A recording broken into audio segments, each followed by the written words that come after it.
بەڵێدارەکە لەبارەی نەمانی کورسی کۆتای پێکاتەکان کە بە بڕیارێکی دادگای باڵای فدرالی کورسیەکە بۆ پێکاتەکان لە 11 کورسی پەرلەمانەوە کراوەتە 100 کورسی بڕیار بوو هەڵبژاردننی پەرلەمان لە 10 حوزێران بەڕێوە بچێت، بەڵام لەسەر داوا و سکاڵایەکی سەرۆکۆزیران مەسرور بارزانی لە دادگای باڵای فدرالی بۆی کە پێداچوونەوە بۆ بڕیارە بەرامبەر بە هەڵبژاردن و یاساکانی هەڵبژاردننی پەرلەمانی کوردستان بکەن. ئێستا کۆمسیۆن بڕیاری داواکارەکانی هەڵبژاردن ڕابگرێت، وەکو لە شاشەی کوردستان 24 شەو بە پەلە دەیبینن دادگای فدرالی یەکشەمەی داهاتوو لەبارەی داواکەی مەسرور بارزانی سەرۆکۆزیرانی حکوومەتی هەرێمی کوردستان وردبینیکردن لەو سکاڵایە داناوە بۆی کە چارەنووسی کورسی کۆتاکان و هاوکات هەڵبژاردننی پەرلەمانی کوردستان یەکلایی بکرێتەوە. من لەسەرم بابەتە لەگەڵ میوانەکەم قسە دەکەم بەڕێز جەنان جەبار بۆیە حسێنی ئەندامی خولی پێنجەمی پەرلەمانی کوردستان کە بەڕێزیشیانێکێکە لەو کەسانی کە سکاڵایان تۆمار کردووە و پێکاتەکان لە دادگای باڵای فدرالی لە هەولێرەوە لەگەڵم دەبێت. بەڕێز جەنان ئەم کاتت باش، ئێوە سکاڵاتان تۆمار کردووەکو هاوپەیمانەتی پێکاتەکانیش بە تایبەتی هاوپەیمانەتی حامورابی و لایەنی پێکاتەکان بۆی کە کورسی کۆتای پێکاتەکان بگەڕێتەوە. ئەم سکاڵایە لە دادگای باڵای فدرالی لە چه لایەنێک تۆمار کراوە؟ سکاڵاتان لە کۆمسیۆن کردووە یا لە خودی دادگا؟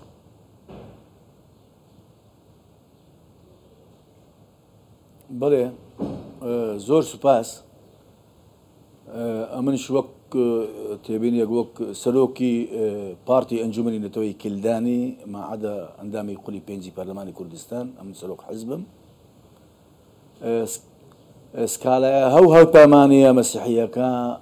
ئەمە کە گەورەترین هاوپەیمان بوو لە گروپانی سیاسی هەرێمی کوردستان و گەورەترین کوتلەی پەرلەمانی هەبوو لە پەرلەمانی هەرێمی کوردستان. ئەو هاوپەیمانە وامان باشتر بوو لایەنێکی دیکە بێن بەشداری لەو هاوپەیمانە بکەن حتا ئەوە بتوانن زیاتر ئەو هاوپەیمانە منەوەعی ئەو هەموو جۆرە نەتەوە و مەذاهب و تەوائیفی مەسیحیەکان تێدابێ حتا ئەوە بتوانن زیاتر هەمومان پێکەوە بە یەک زمان و بە یەک خیتاب مافی خۆمان بچپێنن و داوا مافی خۆمان بکەین. سکالەکە ئەمە لە محکمەی اتحادی فدرالی لەسەر کۆمسیۆن ئەوەمان کرد، لە محکمەی اتحادی لەسەر هەیئەی مفوەضین لە کۆمسیاران بۆ ئەوەی بتوانین ئەنسافی ئێمەی بکەن کو لە دستور مافی ئێمە پارێزراوە مادەک لە دستور هەیە کە کۆتا حەقیانە نوێنەریان هەبی لە سڵوتاتی تەشریعی و تەنفیذی و ئیلی ئاخری دەبی ئەو کۆتا لۆمە بگەڕێتەوە. لەبەر ئەوە ئەمە بە مافی خۆمان دەزانین و دستور لۆمە داناوە ئەو پێنج کورسیە و یەکی لە بۆ ئەرمەن لە بۆ برا تورکمانەکان. لێرە جێ پرسیارە ئەوەیە یعنی معقول نییە لە پەرلەمانی و مەجلیسی پارێزگاکان ئەنجومەنی پارێزگاکان کۆتەمان هەبی و لە هەرێمی کوردستان کۆتەمان نەبی، ئەوە جێی پرسیارە. هیوادارین محکمەی اتحادی ئەنسافی ئێمەی بکە و مەجلسی مفوەضین ئەو مەقاعدە لەمە بگەڕێنەوە حتا بتوانن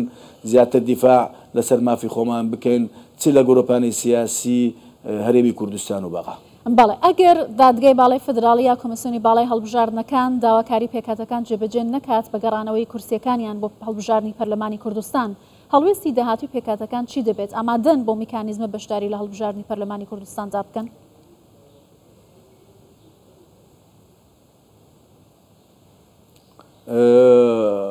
ئەمە حتا ئێستا بایکۆتی هەڵبژاردنمان کردیە ئەگەر بێت و ئەمە حەقی ئێمە نەگەڕاوە دستوریەن و نوێنەرمان نەبی ڕاستەقینەی نوێنەری ڕاستەقیمەنە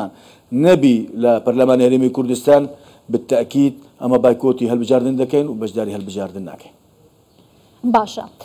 لەبارەی کورسی کۆتای پێکاتەکانەوە دیارە کەستا مشتومڕێکی زۆر هەیە بڕیارە دادگا وەڵام بداتەوە، هاوکات کۆمسیۆنیش لەسەرم بابەتە کارەکانی ڕاگرتووە. بڕیاری یەکشەمەی داهاتوو دادگای باڵای فدرالی لەسەر داواکی سەرۆکۆزیرانیش لەسەرم پرسە بوەستێت. ئێوە تا چەندە پاڵپشتی حکوومەتی هەرێمی کوردستان و سەرۆکۆزیرانی هەرێمی کوردستان دەکەن بۆ گەڕانەوەی مافی پێکاتەکان؟ وەم پاڵپشتیانە چۆن دەبینن؟ پاڵەپشتی بە بەرزی دەنرخێنن باڵا پشتی جەنابی سەرۆک بارزانی کە گوتی هەڵبژاردن بەبێ پێکهاتەکان ناکرێت و نابی پەرلەمانی کوردستان پەرلەمانێکی کوردیبی دەبی هەموو ڕنگ و نەتەوە و ئاین و ئەوە بەشداری لە پەرلەمانی کوردستان بکەن و حەقی خۆیان و دەنگی خۆیان لە پەرلەمان و مافی خۆیان بچپێنن ئەوە بەرزترین نرخە لە بۆ جەنابی سەرۆک هەروەها موقفی جەنابی سەرۆکی حکومەت بە بەرز دەنرخێنن و بالتأكيد نە ئێستا لە هەموو وێزگەکانی سیاسی جەنابیان و جەنابی کاک مەسعود بارزانی لەگەڵ پێکهاتەکان ڕاوەستایە و بالتأكيد لە وێزگەکانی دیکەش هەر لەگەڵ ئێمە دەبین لەبەر ئەوە ئەمە کوو خەباتمان کردیە بۆ ئەوەی عێراق و هەرێمی کوردستان بۆ ئەو ڕۆژە بگەینین هەروەها دەبی مافی ئێمەش هەبی و دەبی ئەمە نوێنەرانی ڕستەقینەی خۆمان هەبی لە پەرلەمانی هەرێمی کوردستان و لە پەرلەمانی عێراق حتى بتوانن دیفاع و لە بەرژەوەندەکانی مافی خۆمان. بەڵێ بەڕێز جەنانۆکو بەڕێزیش ناماژەت پێ کرد لەم کابینەی حکوومەت یاریمی کوردستاندا پێکهاتەکان پشکی سەرکیان هەیە و هاوکات لە پۆستی باڵا و پلەی وەزیردا پۆستیان هەیە لە نێو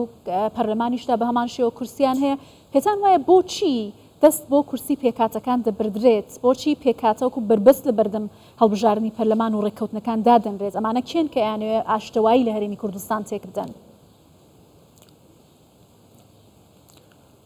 ئەمە کۆبەکو لە پەرلەمان بووم مەوزوعی پێکهاتەکان هەنجەت بوو بۆ ئەوەی هەڵبژاردن نەکرێ و تاجیل بکرێت ئەمە وەکو پێکهاتەکان پێمان وابوو دەبی هەڵبژاردن ئەو وەختە لە کاتی خۆی بکرێ لەبەر ئەوە هەڵبژاردن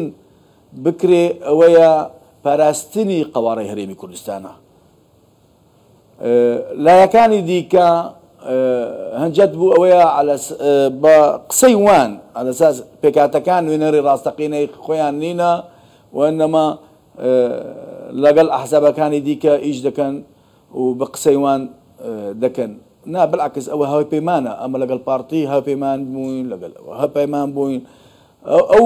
یاسایانە و ئەو پرۆژانە کە لە گفتوگۆ کرا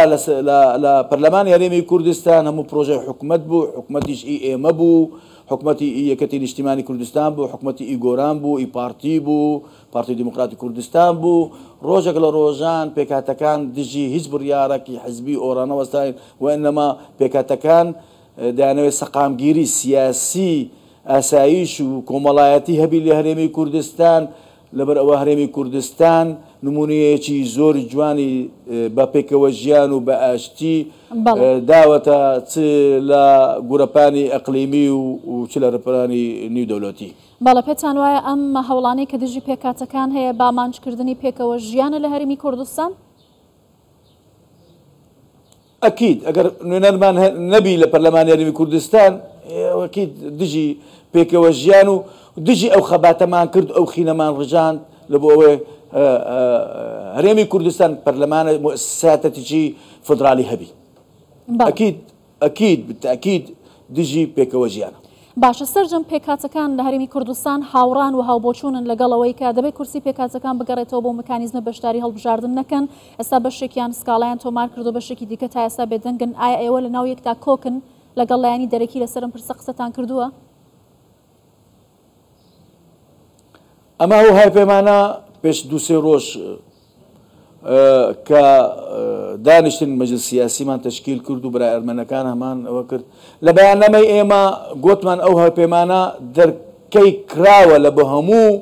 مؤسسات و شخصیات و ئەحزابەکانی دیکە بێنە ناو ئەو هاوپەیمانە و دابنیشین گفتوگۆ بکەین حتى بتوانین مافەکانی برا مەسیحیەکان بە هەر نەتەوەیەک و هەر مەذهەبێک و هەر تائیفەکی ببینە بەڕێی ئەمان و بتوانین زیاتر مافی خۆمان بچسپێنین. ئەکید ئەمە هەوڵماندایە و هەوڵیش دەدەین حتى بتوانین بە یەک وەرەقە بە یەک خطاب دەنگی ئێمە